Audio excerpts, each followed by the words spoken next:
En tant qu'arbitre de la loi et en toute connaissance de la jurisprudence historique dans ce pays, la race doit être toujours considérée comme une variable. Votre temps est précieux, Maître Keating. Je vous suggère de ne pas le gâcher en présentant des arguments que vous avez déjà formulés. Ce ne sont pas mes mots, juge Strickland. Ce sont les vôtres. Vous les avez écrits en 1985, dans le verdict de l'affaire Bryant contre la ville de Topeka, concernant la clause de protection égale face à un système d'attribution de logements sociaux.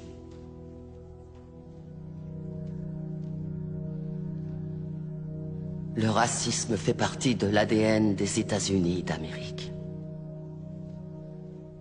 Et tant que nous fermerons les yeux sur la douleur de ceux qui souffrent de son oppression, nous ne pourrons jamais échapper à ses origines.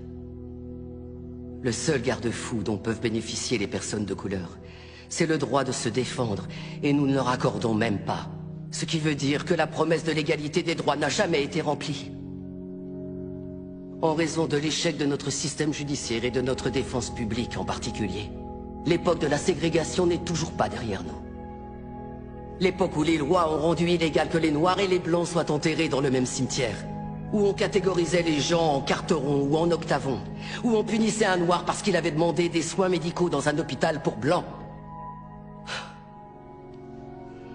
Certains prétendent que l'esclavage est révolu. Mais allez dire ça aux prisonniers qui sont parqués dans des cages et à qui on dit qu'ils n'ont pas le moindre droit.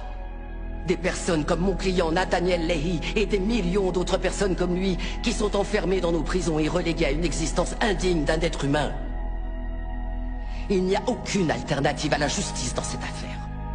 Il n'y a pas d'autre option.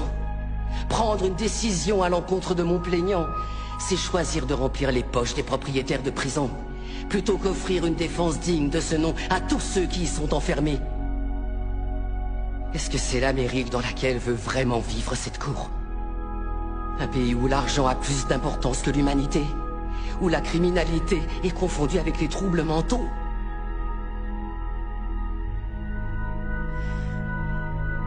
Le 6e amendement a été ratifié en 1791. C'était maintenant il y a 226 ans. Je pense qu'il est donc temps de réellement garantir ces droits à tous nos citoyens.